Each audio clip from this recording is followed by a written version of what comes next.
En el nombre del Padre, del Hijo y del Espíritu Santo. Amén. Dios te salve María, llena eres de gracia, el Señor es contigo. Bendita tú eres entre todas las mujeres y bendito es el fruto de tu vientre Jesús. Santa María, Madre de Dios, ruega por nosotros pecadores, ahora y en la hora de nuestra muerte. Amén. Ave María Purísima, sin pecado concebida. Bien, seguimos con el libro Jesucristo, ideal del monje, que estamos viendo en estos capítulos semanales. Vamos a empezar el capítulo 5 del libro, que trata sobre la fe. Este es el video número 8 de los videos que hemos grabado sobre Jesucristo, ideal del monje. Antes de empezar a hablar sobre lo que don Columba Marmio dice sobre la práctica de la fe en Jesucristo que debe hacer el monje, queremos insistir sobre un aspecto doctrinal referente a la virtud de la fe. Con la inteligencia, uno afirma el ser de la cosa sin involucrarse con ella. 1 más 1 es 2, pero no es que eso me involucra. Sí, yo lo estoy afirmando, de alguna manera indirectamente estoy involucrado porque yo me estoy dedicando a afirmar esa verdad, pero en realidad yo con esa verdad no estoy involucrado. ¿Sí? Cristóbal Colón descubrió América, pero yo no estoy involucrado con Cristóbal Colón. San Martín cruzó los Andes, sí, pero yo no estoy involucrado con él. Entonces la inteligencia afirma una realidad sin involucrarse con ella. En cambio, la voluntad, uno con la voluntad afirma el ser de la cosa, pero involucrándose con ella, ¿no? Por ejemplo, una cosa es decir, mi perro tiene 4 patas, y otra cosa es decir, yo quiero a mi perro y quiero que tenga 4 patas, no le quiero amputar esta por más que esté enfermo. Entonces, con la inteligencia afirmo el ser, pero como objetivamente, sin involucrarme con él. En cambio, con la voluntad afirmo el ser, pero queriendo que ese ser sea, de modo tal de que trabajo para que ese ser sea. Entonces, de alguna manera me involucro con la realidad de ese ser, ¿no? Bien.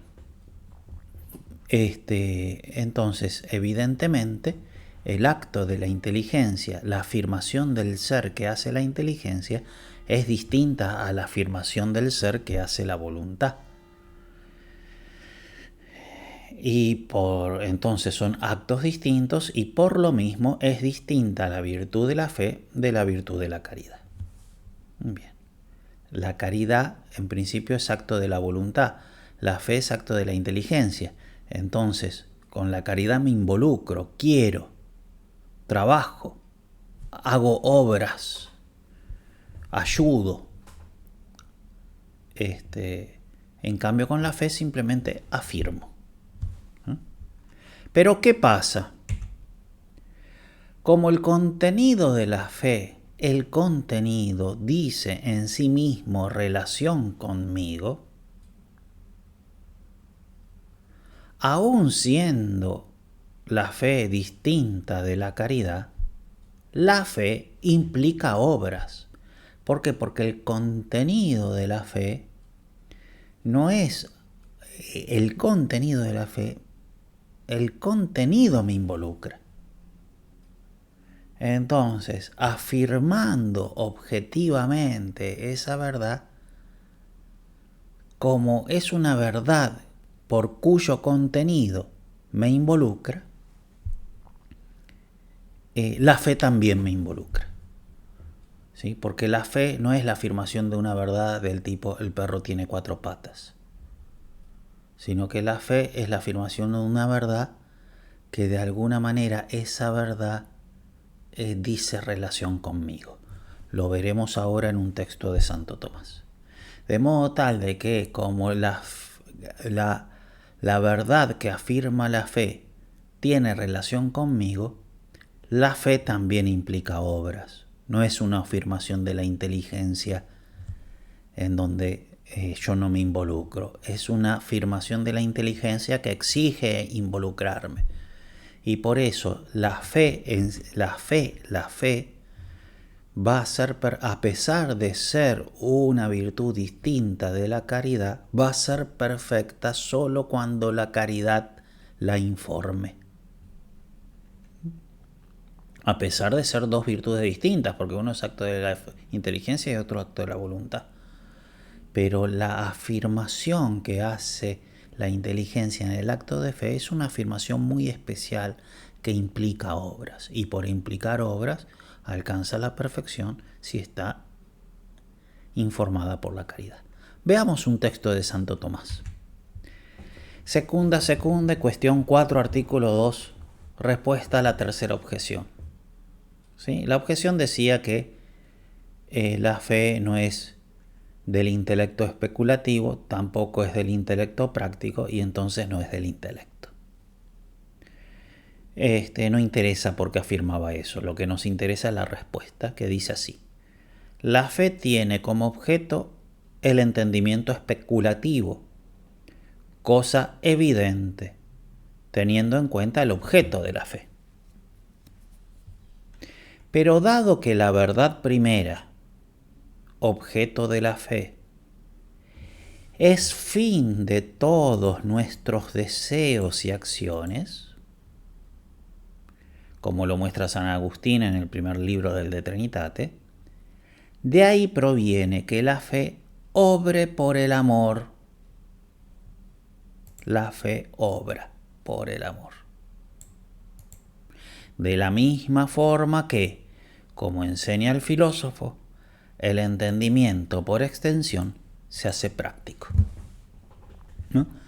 Entonces, como la verdad que afirma la fe no es una verdad cualquiera, es el fin de nuestros deseos y el fin de nuestras acciones, es una afirmación que implica las obras, porque ¿no? es el fin de nuestras acciones. De modo tal de que será perfecta cuando esté informada por la caridad. Entonces, la fe, es verdad, es un acto de la inteligencia imperado por la voluntad, pero que pide obras, ¿no? Y por eso trae muchas consecuencias. Y por eso se hace necesaria vivirla bien, vivir la fe. Y vamos a ver esas consecuencias y esa necesidad según nos lo comenta don Columba Marmio. ¿Sí? Consecuencias de esta fe que implica obras. Vencemos al mundo, implica obras. Son obras en las cuales vencemos al mundo. Es principio de perfección de toda nuestra vida religiosa. Y da firmeza a la vida interior, ¿no? Porque no se trata de una afirmación abstracta, sino que va a implicar obras, como veremos. Bien, entonces en primer lugar, la fe vence al mundo. Todo lo que está en rojo y cursiva es nuestro, todo lo que está en negro y normal es de don Columba Marmio, ¿no? Bien, ¿qué es la fe? Es el homenaje total de la inteligencia a la veracidad divina. Esta debe ser íntegra, o sea, todo lo que Dios nos dice tenemos que afirmarlo como verdadero. Esta debe ser íntegra, extendiéndose objetivamente a cuanto Jesucristo dijo e hizo.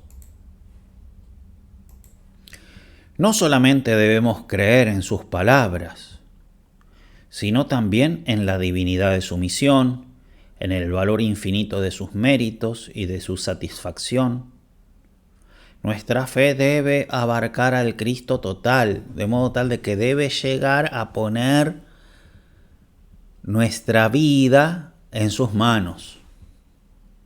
Este acto de fe es, como dice San Juan, una victoria sobre el mundo. Cuando uno tiene una fe en Cristo de modo tal, le cree de modo tal que pone la propia vida en sus manos, eso implica una victoria sobre el mundo. Y es necesario vencer al mundo, eso es evidente, tenemos que vencer al mundo, por eso va a ser necesaria esta fe, porque solamente mediante esta fe vencemos al mundo. ¿Por qué es necesario vencer al mundo? Y lo vemos en el joven rico. El joven rico no fue capaz de vencer al mundo, y por eso el fin que tuvo. Bien, esta victoria sobre el mundo la hacemos mediante la verdadera fe. En efecto, el joven rico no tenía la fe suficiente porque pensaba que la felicidad que le daba seguir a Cristo no suplía la felicidad que le daban sus riquezas, y entonces por eso se fue. Porque si él hubiese creído que la felicidad que le daba a Jesús suplía perfectamente toda la felicidad que le daba la riqueza, hubiese dejado las riquezas. Pero no tenía la fe en Cristo, una fe total. Bien, y Jesucristo nos dio esa fe total. ¿Sí? ¿Cuándo? Cuando de hecho no hicimos como el joven rico, sino que lo seguimos. Jesucristo nos comunicó esta luz de la fe el día de nuestra vocación. Y gracias a esta luz que nos enseñó la vanidad del mundo, la vacuidad de sus goces y sus obras estériles, y reveló al mismo tiempo la perfección en la absoluta imitación de Cristo, hemos vencido al mundo. Bendita victoria que nos libra de las más duras servidumbres para darnos la libertad de los hijos de Dios. Bien, pero se trata de que, así como vencimos al mundo cuando hemos decidido la vocación, lo sigamos venciendo al mundo cada vez que nos pasa algo, ¿no? ¿Tenemos realmente fe que el sufrir con Cristo nos da la verdadera felicidad o nos entristecemos? Bien, tenemos que vencer al mundo. Bien, la fe también es principio de la perfección de la vida monástica. La misma fe que es el principio de la vida sobrenatural, como hemos visto ya en el capítulo precedente, ¿no? El inicio de nuestra vida sobrenatural está en la fe. Perfecto, pero acuérdense que don Columba Marmio ya en varios lugares insistió que el fin de la vida religiosa no es un fin distinto al de la vida cristiana, sino que es el mismo fin. Lo que pasa es que el religioso abraza medios mucho más eficaces, ¿no? Pero el fin es el mismo. Entonces, así como el inicio de la vida cristiana, el fundamento de la vida cristiana para llegar a la perfección de la vida cristiana está en la fe, así también el fundamento de la vida monástica, de la vida religiosa para llegar a la perfección va a estar también en la fe. ¿No? Bien, entonces es la misma fe la que es principio de nuestra vida sobrenatural, que nos permite vencer al mundo. Esa misma fe es la que nos lleva a la perfección de la vida monástica. Porque de hecho, para el monje se trata de vivir esa fe que rompe con el mundo, pero de un modo mucho más radical, mucho más radical. ¿Por qué? Porque si bien el laico debe vivir en el mundo, pero no ser del mundo, como todo cristiano,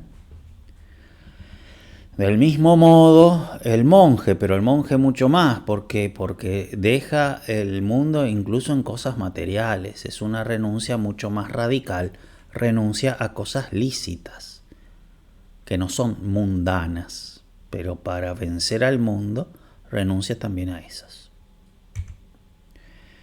Bien.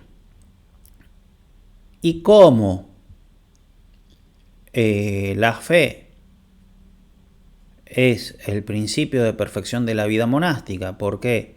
Porque es el principio de perfección de la vida cristiana. ¿Y porque ayuda a vencer al mundo? Que a eso se debe dedicar el monje, ¿no?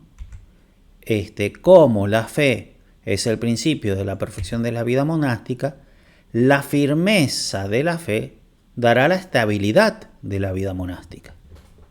Como la fe es el fundamento, si el fundamento es roca, cemento armado, la vida monástica súper firme. En cambio, si el fundamento es un flan, la vida monástica, será medio un flan. Será como en donde esté apoyado. La vida monástica es de hecho la consecuencia práctica de un acto de fe. Entonces, ¿por qué? Porque cada acción que hace el monje es un acto de fe en el fondo, ¿no? Así dice el autor: sin la fe en nuestro Señor Jesucristo, la vida que llevamos no tiene razón de ser. El mundo en efecto nos conceptúa insensatos.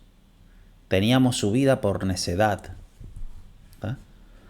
Entonces, el mundo le parece una cosa necia a nuestra vida. Y eso muestra de que para comprender nuestra vida y por consiguiente para vivirla, se necesita de la fe. En cambio, a los ojos de la fe, nuestra vida constituye la parte mejor. Nuestra vida es súper recontra, súper fabulosa a los ojos de la fe.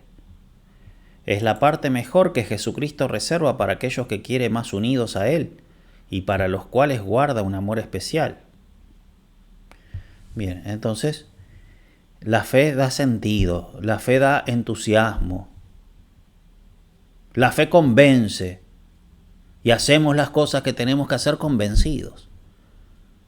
En cambio, sin fe, no hacemos convencido las cosas, las hacemos tal vez, sí, tampoco, no, capaz que no nos las cuestionamos, pero las hacemos por mera costumbre, no por convencimiento religioso, ¿no? Bien. Y esto se verifica no solo en la vida en general, en una valoración global de la vida del religioso, sino que se verifica hasta en los más insignificantes, hasta en las más significantes tareas diarias, ¿no? Entonces cada cosita que yo hago, ¿sí? El servicio, la oración, el trabajo, este favor, este acto de obediencia, el levantarme, el ordenar la celda, cada cosita chiquitita que yo hago, si la hago con fe, ¿sí?, va a tener un sentido enorme para mí.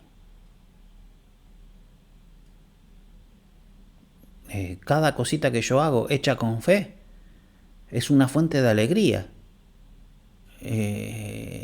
porque le veo todo el sentido sobrenatural. En cambio, cada cosita que yo hago hecha sin fe va a ser necedad o intrascendente. La voy a hacer como la podría hacer una persona no religiosa, ¿sí? Hago la comida, sí, pero la hago sin fe, no ejercito la fe. Entonces, evidentemente, necedad no va a ser porque tenemos que comer, pero tampoco va a tener valor sobrenatural para mí. Y de hecho no lo voy a hacer entonces con valor sobrenatural. Bien, entonces va a ser la fe, ¿no? La fe. Pensando según el mundo sobre un plano puramente natural, 1000 particularidades de nuestra vida de oración, de obediencia, humildad, abnegación, trabajo, parecerán mezquinas, baladíes, insignificantes.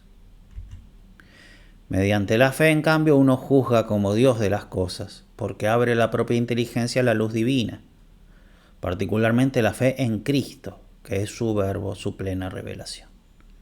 ¿no? Entonces uno tiene fe, juzga como Dios de todas las cosas y entonces les da a cada cosa que uno hace un valor sobrenatural y entonces cada obra se hace supermeritoria. Por eso el título, ¿no? La fe es el principio de perfección de la vida monástica. Cada cosita que nosotros hacemos dentro del monasterio con fe santifica. En cambio, cada cosita que nosotros hacemos sin fe no santifica. Con esta claridad celestial, la de la fe, el alma juzga las cosas como Dios las ve, discierne y aprecia, ¿no? Y pone ejemplos. En las ceremonias eclesiásticas, el alma creyente no ve solo la exterioridad de los actos litúrgicos y de los símbolos que cualquiera puede admirar, sino que penetra en el fondo de los ritos para reconocer en ellos el ideal de Dios, las intenciones de la Iglesia, los misterios del culto, la realización de una idea divina, las perfecciones de Dios y la gloria que se le tributa. Y conjuntamente con el humo del incienso eleva al Señor el himno del corazón amante y reconocido. Entonces el modo con el cual la monja, con fe, ya vamos a ver con precisión las palabras, pero el modo en el cual la monja, si vive la misa con fe, la vive de un modo totalmente distinto a la monja que no está haciendo el acto de fe mientras está en la misa. Lo mismo se haga de la adoración, del trabajo, de la recreación, ¿no? Entonces la fe transforma toda la vida religiosa, le sirve de fundamento, hace de que propiamente sea religiosa cuando la está haciendo por la fe, ¿no? Si no, va a ser un acto que hace el religioso, pero no va a ser un acto religioso, ¿sí? Va a ser un acto que hace esta monja que es religiosa, pero no va a ser un acto religioso porque no lo está haciendo por la fe, ¿no? Y entonces la fe es la que nos lleva a ser fiel después, ¿no? Y entonces así, a ver, repasemos todas las cosas que dice nuestra regla, pero veamos cómo con la fe tienen sentido, ¿no? ¿Por qué debe el monje obedecer a su abad? Únicamente porque hace las veces de Cristo, la fe.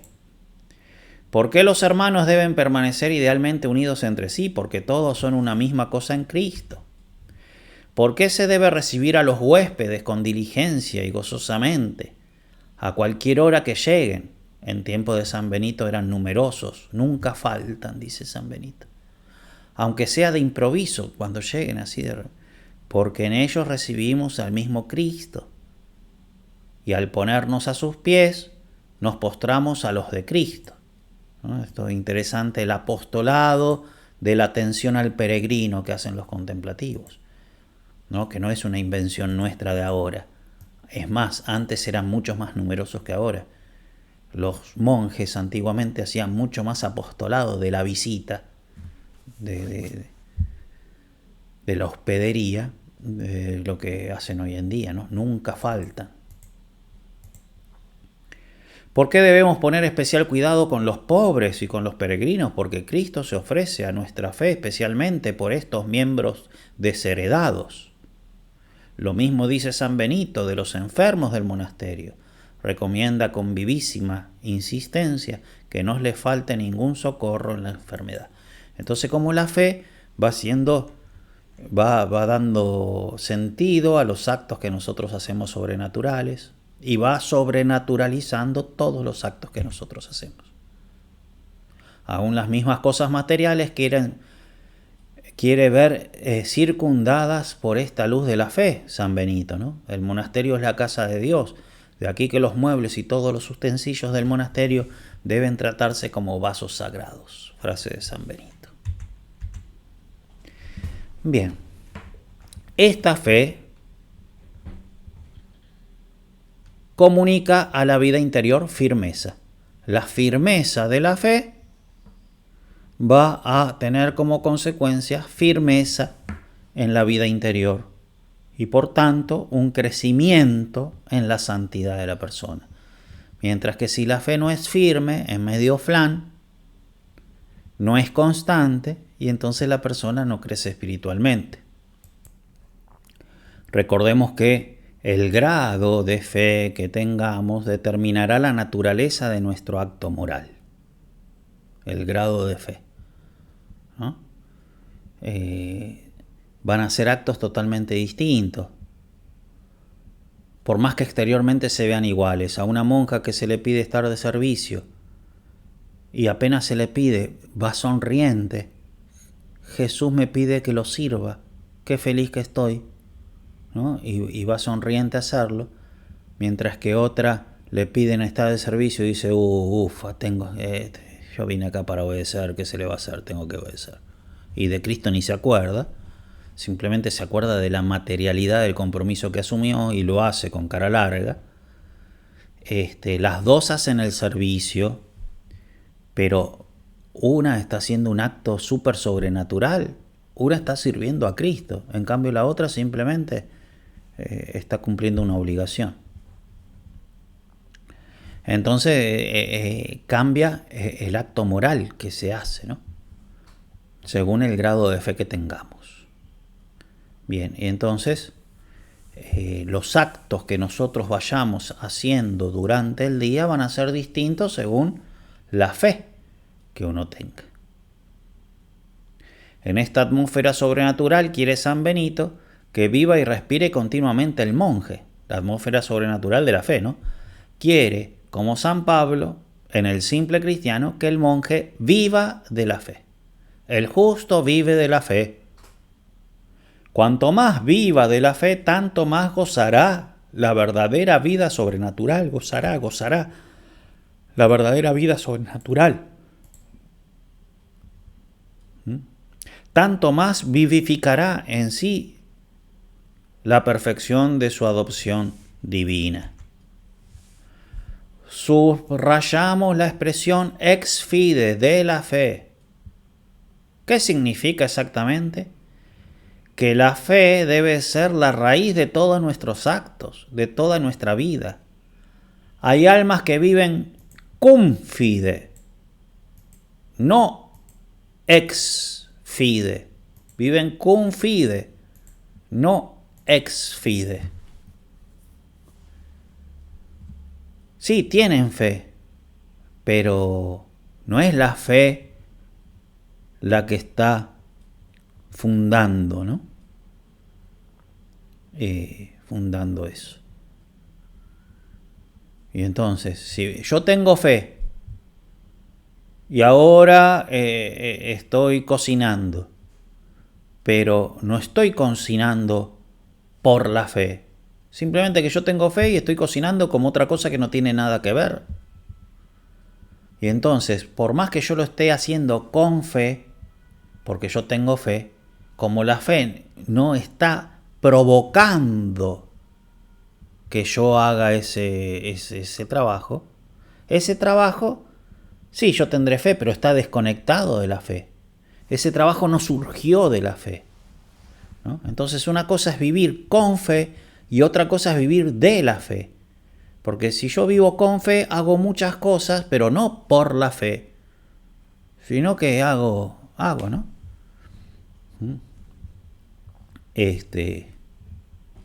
Entonces la persona que vive cum fide, pero no ex fide, tiene la fe e innegablemente la practica.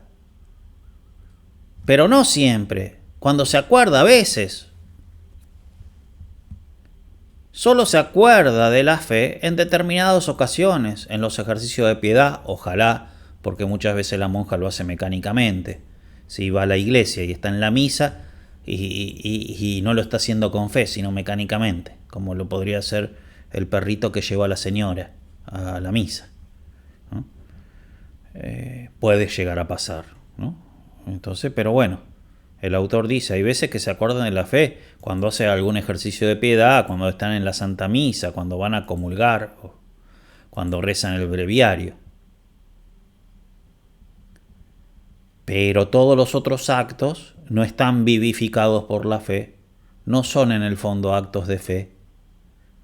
Y entonces la monja no se santifica en ellos.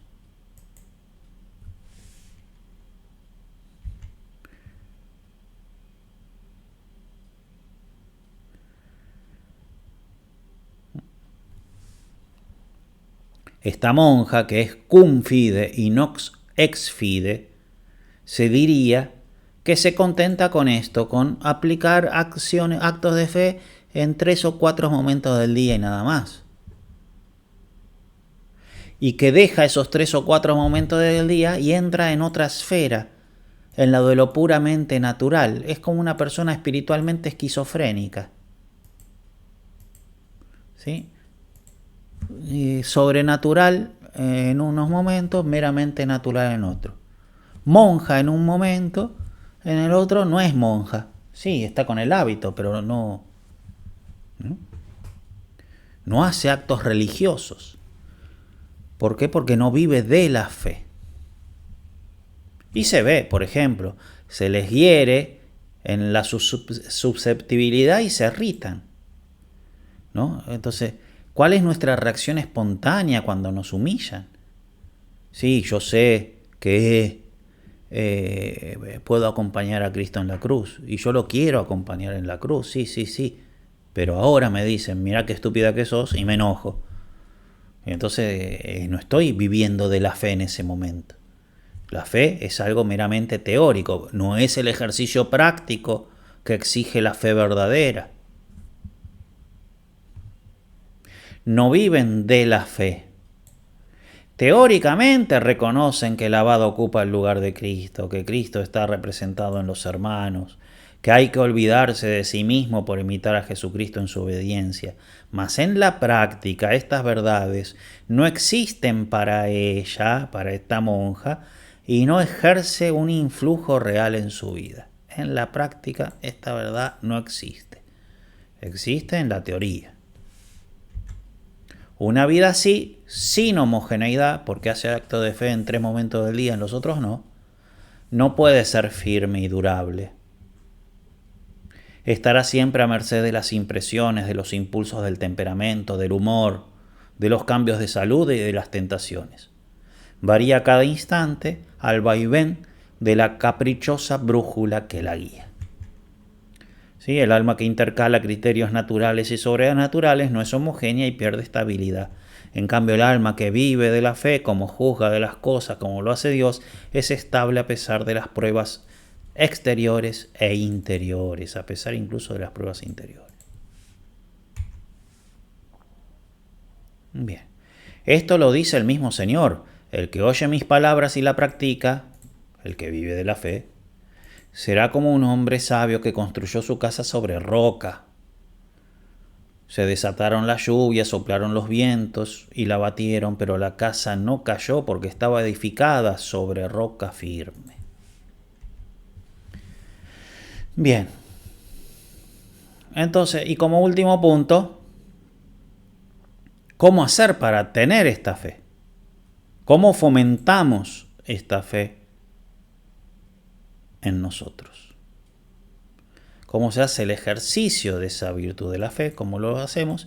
Y también el gozo que ese ejercicio nos va a dar. Esas dos cosas vemos en este último punto. En primer lugar, para tener fe tenemos que rezar. ¿Sí? La fe es un don de Dios.